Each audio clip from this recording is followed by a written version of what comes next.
This video is made possible by our sponsors, AJA. We'd like to thank AJA for all their support and tell you to go to aja.com for all your production and post-production needs. Hi, I'm Gordon Brickell from Filmmaker U. At Filmmaker U, we create courses for film professionals to deepen and diversify your existing skill set. You can learn more at filmmakeru.com, or of course, follow us on Twitter at filmmaker_u. Every week, we interview a film professional to discuss their work, and this week I'm joined by actress and director Brooke Trantor, whose recent short, Oh Baby, is making the rounds at festivals right now. Welcome to the show, Brooke. Thank you so much for having me. Appreciate it.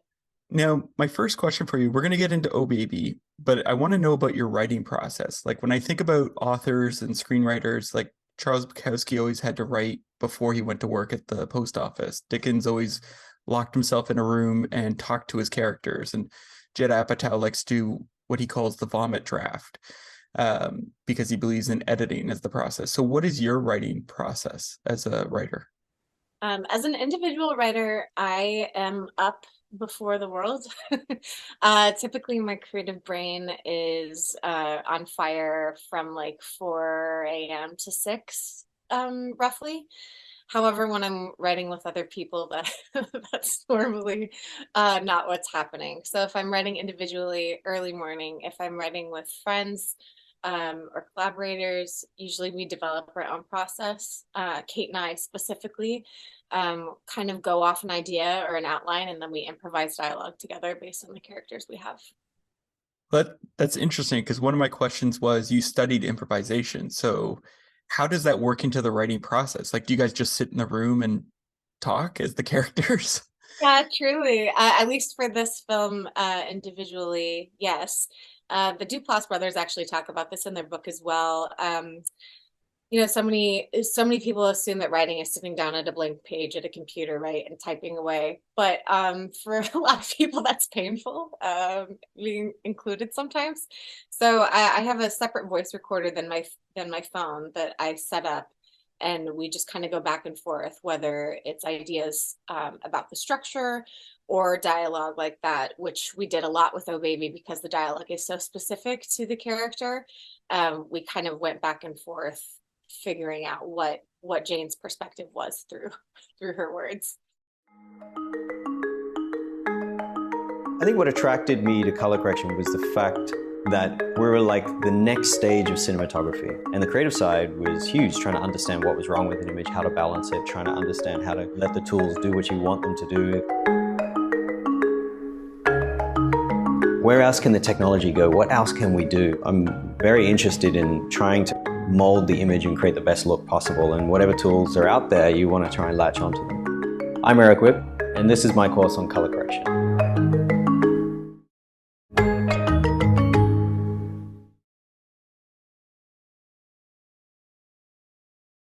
So what was it that drew you to this story? Because your first film that you made is much darker in tone, and this one's much lighter in tone. So why the shift? What drew you to this story, Oh Baby?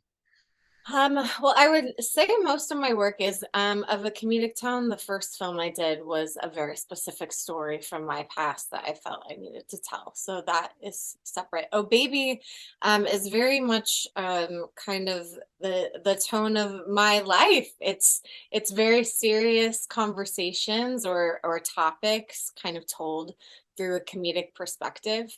And Kate and I had wanted to collaborate in this specific way for a while, but it did kind of take her getting pregnant for us to open our minds to a very specific topic of what does it look like for a woman to really embody herself and her sexuality as a whole while also carrying life. I'm very thankful that you said she was pregnant because I have a rule in my life that I don't ask anyone if they're pregnant. It's just a strict rule. And I was like, I'm 100% sure she's pregnant, but I'm not going to say it because it could be really good prosthetics. Oh, bless you. Yeah, no, I feel like that's a very common question that we've had on the circuit, but we're very proud of the fact that we were able to kind of develop the idea of the film and have about 8 months to conceive the idea to production. So No, what yeah. is, because you've acted, you've done improvisation, you've directed. So I'm wondering in terms of like timing, because with comedy, it's all about timing. And there's timing in acting, there's timing in delivery on set, there's timing in the editing process as the directors. How do you work with that as a director to get the right sort of feel on set? Yeah, I think it's really important to discuss tone with actors and what the story is we're telling from the get-go. I try to make the writing kind of flow in a faster pace as well, if that's what the story calls for. This one specifically did. And then I, I know not all filmmakers work this way, but it's really hard for me to not see the edit in my brain as I'm shooting. And that very specific scene that I'm sure you know what I'm talking about, like that was not written, that was improvised under the basis of me getting together with my AD, my first AD, my DP, everyone who was going to be in that intimate room, and saying, this is a safe space. If you are not comfortable, we're going to speak out. We're going to find this together. But yeah, that was all improvised. So I use a lot of that still in my process. And sorry, circling back, what was the second part of the question? I'm so sorry. Just timing in terms of because a lot of if when you're writing you've got sort of a set time in your head, but then when you act it there's going to be a different set time, and when you edit it it's going to be another set time. So I'm wondering, like, as a director, how do you figure out what's right, I guess, is another way of putting it. Yeah. And then the fact that I wrote it with Kate was very specific, right? Because that's kind of the speed at which her brain works. And then kind of visualizing that edit. And I was so lucky to work with one of my favorite editors, Jack Lawrence Mayer, and he really gets in my brain. He comes from a comedy improv background as well. And so I think working together was just such a blessing, because I can kind of even stamp out like the musicality of a scene. And he's like, got it. And that, sometimes that's few and far between, being able to work with an editor that kind of gets the rhythm of where your brain is. So it's lots of different parts, I think. Well, I have to say my favorite part is at the end with the hand on the tummy. It just killed me because when my wife was pregnant, there was days where she's like, yeah, you can touch me, and then there's other days where she's like, get away from me, I don't want to be touched. And it just was such perfect timing, I guess. And that's sort of where that question came from, was just like, how do you write that? Was that part improvised? Thank Felt you. That end part was like, it was scripted, and then that's the way I typically work, is like I get what's on the script, what's on the page, let's make sure we absolutely have that, and let's play, because I truly believe in the value of being incredibly present. And that means that sometimes actors are going to find different things. And so if you notice, like, they kind of laugh on top of each other in that last bit, like that's yeah. that's them being very present and kind of silly and laughing. And it's like, oh, is that Kate and TJ, or is that Jane and Ben? I don't know, but it was a really, really special moment. So I just kept rolling, and I was like, ooh, okay, that was very real. Yeah, it was sort of, and it was a nice like way to end. It was a nice button at the end to just like Yeah, wrap up the whole moment. It sort of closed everything perfectly. yeah. And I think it kind of symbolizes her journey, right? It's like, I'm welcoming you into this space on my terms, and then this creation is very much mine. So you might be present and around it, but it's not yours. It is mine. So you kind of alluded to this a bit in talking about ad-libbing or working with you know with characters, but like, how do you develop your characters? How do you find their arc? How do you figure that out in the writing process? I think the first and foremost is understanding what we want to convey, what I want to convey through the message of a film. That's like the place to start, because I think it's like kind of like the thesis of your film, right? And then I kind of backtrack, like, who are the main people in this, and what has their past been, what has led them to this point. So for Kate and I, it was a lot of conversation because we wrote it together. When I'm writing individually, it's definitely about kind of digging deeper beneath the surface. Whether those things make it to the screen or not, it's just having all the stuff, it's having all the history behind to kind of bring you to that present moment. And that's kind of interesting about creating and writing, right? It's like a lot of people don't see all of the work that goes into it, like the past of the character. So to make a moment so specific where that all kind of lives within them, I think is the most important part. It's like you don't have to spoon feed it to the audience, but if you make it that clear, hopefully it resonates. Now, I do have to apologize. I am drinking tea, which I know Kate doesn't like, apparently. Um, but what, so like when you guys, what was left on the floor, what was removed, or, because you said you build this background, Mm-hmm. and it's so important for characters to have that, but then we don't see it. So what were some of the things that were left on the Well, ground? I think like the whole genesis of her, why is she pregnant? Why is this woman pregnant? We don't know. Has she been with someone? Was it a one night stay? We have no idea. But our our journey and what we are developing into a series is that this is a woman in life who's very successful and at the age where she starts thinking about having a partner and creating a family, and that partner just hasn't come, like the right person. So she has taken the steps to move forward with having children by herself, and it's a journey I know so many women have taken and are being much more outspoken about. But we just, the specificity of that was not important in this night, right? And I'm sure Ben asks Jane, okay, you're not, like this is okay, but I don't think it's important to her, as she says, like in that statement of like, I got this is mine, I'm fine, but what I do need is this tonight. um, uh yeah. um yeah, does that kind of answer the question? I think so. And I Yeah. also I'm happy to hear that it's going to be a series. Like, are we going to see her with the kid afterwards and like sort of follow along? And what, like, what's the future for Jane? Yeah, we went back and forth between feature and series for a while, and what I'm actually really interested in diving into is, TV is so fast and often goes through timelines very quickly. And that's the great part of being able to tell a story, is you don't have to necessarily be linear and you can go through all different timestamps.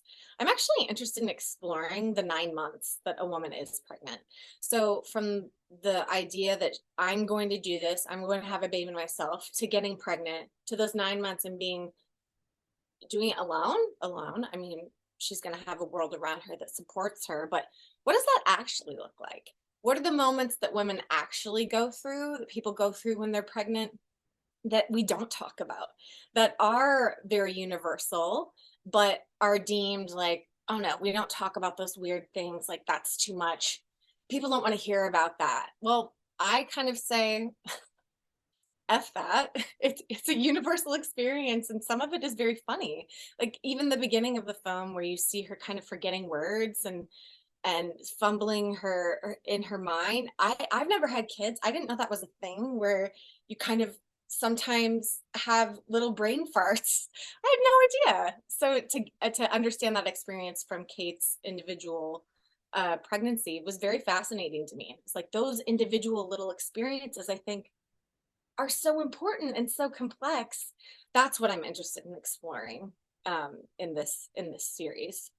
What's fascinating What's fascinating about that, um, sorry, my dog's coughing. I'll give it him a sec. Okay. Um, what's fascinating about that, to me, is like recently I'm in Canada, and on the CBC they had a doctor come on, and he was talking about that the way the brain changes for women, and how um, uh, talking about it in a derogatory way about like mommy brain or whatever the terms are, is actually negative, because the brain is actually changing in a way um, to help with the raising of the baby. And he was going through the different processes and like what's happening and why it's happening, which is quite fascinating. So are you gonna go into that, or are you just gonna let it sort of Oh be no. simple? 1,000%. That's what I'm talking about. I actually just got chills as you were saying that. This is what I'm speaking to. And it's something that I think is just swept under the rug so much. In TV or film, we see that someone's pregnant and then the baby's there. It's like, what is that woman going through quite literally biologically in that 9 months that has stood the test of time, like even through evolution, right? And as we grow as a species, we still go through these animal things where our brain and our body are changing at the same time. And so I also want to tap into the mental health of it all, especially someone who doesn't necessarily have a partner. What does that look like? Because, traditionally we do have two people bringing life into the world, and there's sort of the support system and having a partner. What does it look like when you don't have a traditional partner? When the people around you might be your friends, your family, other moms who might be having children alone, right? Those are the things I want to explore, is like, what is specifically going through your mind, and how do you deal with that in kind of, a situation that is not typical. I love Well, that. what's fascinating to me, because I remember like my friends all had kids around the same time, and the one thing that was, I don't want to say taboo to talk about, but people chose not to talk about, and that was postpartum depression. And that really fascinated me, because there was almost this like, I remember talking to a friend and he was like, oh no, everything's perfect, and then finding out months later that like they were going through hell, and like his wife was like really struggling, but like they can't reveal that Yeah. to the world, and it's a really weird sort of like fear of revealing it. I don't know what it is, but like I've seen that with a lot of people when they have kids. Maybe it's like not wanting to, um, because you usually see, like when you see it on TV and what have you, it's usually like life is perfect. It's the most beautiful moment in your life. And meanwhile, it's like really hard. um, how then do you, because like you said, part of your thing is like it's a comedic twist and seeing the world in a weird thing. How do you take on subjects that are heavy like that? Because that will be part of making people comfortable to talk about it in a weird way. Mhm. Yeah. So that's where my passion lies, actually, in creating and writing and as an artist, is finding the levity in the hardest moments. I'm not afraid to go to those really dark places, having lived a full life and continuing to live one.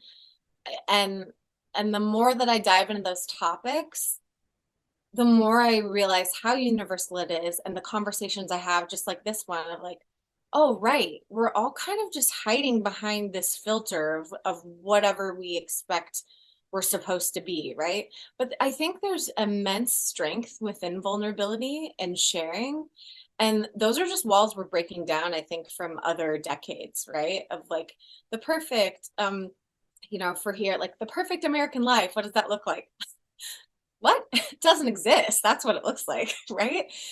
So I think the more open that we can be, at least as a responsibility as creators, like in TV and film, the more vulnerable we can be about these things, and not have it doesn't have to be a sob fest. There will be elements of that, as I'm sure you saw in Oh Baby. It's like, oh, this is a comedy, but there are also very grounded moments of humanity.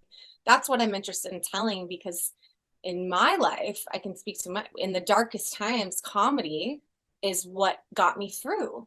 Levity, going to improv practice as a teenager, like that was my medicine. That's what saved me. So if I can bring that to other people and bring that through our stories, specifically in this tale of Jane, that's what I'm most passionate about. I would love to see Jane as a teenager and see the Oh awkward. my gosh. Perhaps there will be flashbacks. Like, Yeah, it doesn't have to be linear. That's yeah. Because like I'm just thinking about her character in Oh Baby, and then I'm like, I wonder what she was like as a teenager, and what the awkwardness and like the little moments so were true. like.